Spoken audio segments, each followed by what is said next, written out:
Ibn Battuta के बारे में पढ़ेंगे। कौन सा चैप्टर? जो यात्रियों के नजरिए थे।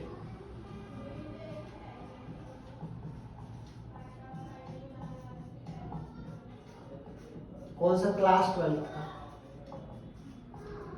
Chapter number 5। ठीक, उसके बारे किसके बारे में? इब्न बतूता के बारे में जानेंगे। तो इब्न बतूता का जन्म कहाँ पे हुआ था? तो इसका जन्म 1304 में मोरक्को में हुआ था। मोरक्को कहाँ पे? दक्षिण अफ्रीका का वन ऑफ द कंट्री है मोरक्को, वहां पे हुआ था। ठीक, वो भी मोरक्को में वन ऑफ द प्लेस था जिसका नाम तेंजियार प्लेस था, वहां पे हुआ था। किसका? इब्न बतूता के बारे में बात कर रहे हैं। इब्न बतूता का जन्म 1304 में मोरक्को तेंजियर में हुआ था। और मोरक्को कहाँ पे? दक्षिण अफ्रीका का वन ऑफ द कंट्री है। ओके, कम उम्र में ही इब्न बतूता को माना जाता है कि साहित्य और शास्त्र के बारे में उसने जानकारी प्राप्त कर लिया था। कौन?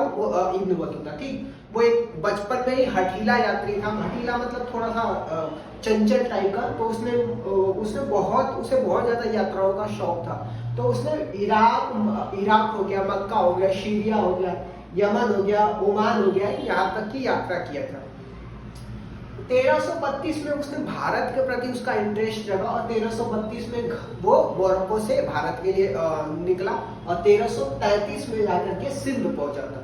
ठीक, कौन? Morocco, Ibn Battuta. ठीक, और दिल्ली का जो सुल्तान था, दिल्ली का सुल्तान उस टाइम कौन था? उस समय मोहम्मद बिन तुगलक था, जो इब्न बतूता से बहुत ज्यादा प्रभावित हुआ था। और क्योंकि इब्न बतूता जो है वो कला और साहित्य के बारे में जानकारी रखता था, लिखता था। ठीक, और जो मोहम्मद बिन तुगलक था वो कला और साहित्य का बहुत ज्यादा क्या था? शौकीन था। तो इस वजह से इब्न बतूता को उसने अपने दरबार में काजी नियुक्त कर दिया था। काजी मतलब क्या होता है? न्यायाधीश होता है। ठीक, इब्न बतूता की किताब का नाम क्या था? आता है तो किताब का नाम रिहाला था।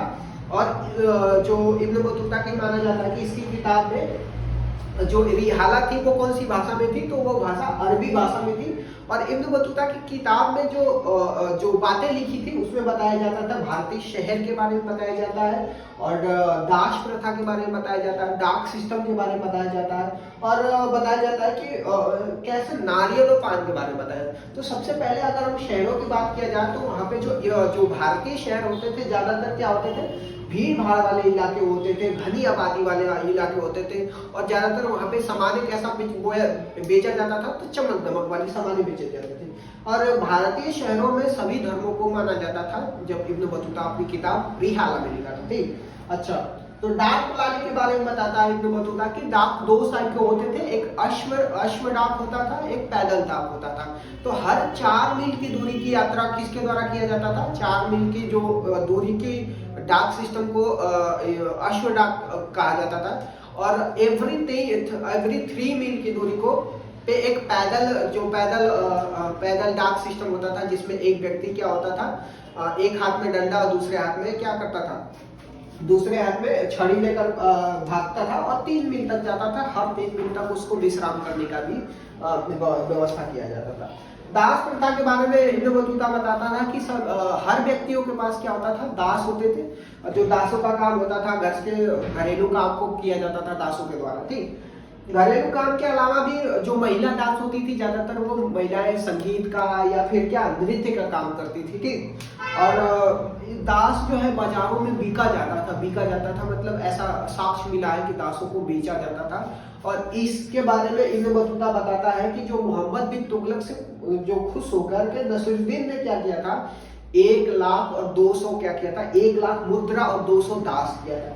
ऐसा दूसरा एविडेंस पता चलता है कि जो इब्न बतूता है सिंध जब पहुंचता है तब तो वहां पे उसको सुल्तान क्या करता है? घोड़े और क्या कुछ घोड़े, ऊंट और कुछ दास गिफ्ट देते हैं। और ऐसा तीसरा एविडेंस बोलता है कि जो मुल्तान के गवर्नर थे उन्होंने इब्न बतूता को किशमिश और दास दिए थे, ऐसा दिया जाता। ठीक, अच्छा, तो नारियल के बारे में बताया जाता था। नारियल एक ऐसा पेड़ था जिससे आश्चर्य भी हो गया था। हाँ जी, नारियल एक ऐसा पेड़ था जिससे लोगों को आश्चर्य भी हो गए थे। और नारियल का कंपेयर उन्होंने किससे किया था? खजूर से किया था। ठीक, और पान के बारे में बताता कि जो पान का पत्ता होता था लोग उसमें क्या नाम है सुपारी का डाल करके चबाते थे और कुछ टाइम बाद फेंक देते थे। और कपड़ा के बारे में अपनी किताब में इब्न बतूता बताता है कि जो कपड़े होते थे रेशम और जरी, इन सब चीजों का भारत में बहुत ज्यादा डिमांड था। और मलमल के जो कपड़े होते थे काफी महंगे कपड़े माने जाते थे। ठीक, इस तरीके से इब्न बतूता का। और एक चीज और इब्न बतूता के बारे में माना जाता है कि इब्न बतूता का तुलना किससे किया गया है, तो इब्न बतूता का तुलना मार्को पोलो के किया जाता, जो कहां से, वेनिस से चीन तक की यात्रा किया था। वेनिस से चीन तक की यात्रा किसने की थी, मार्को पोलो ने की थी। और इब्न बतूता का कंपेयर किया जाता था किससे, मार्को पोलो से भी किया जाता था, जो वेनिस से चीन और भारत तक भी आया था। ओके।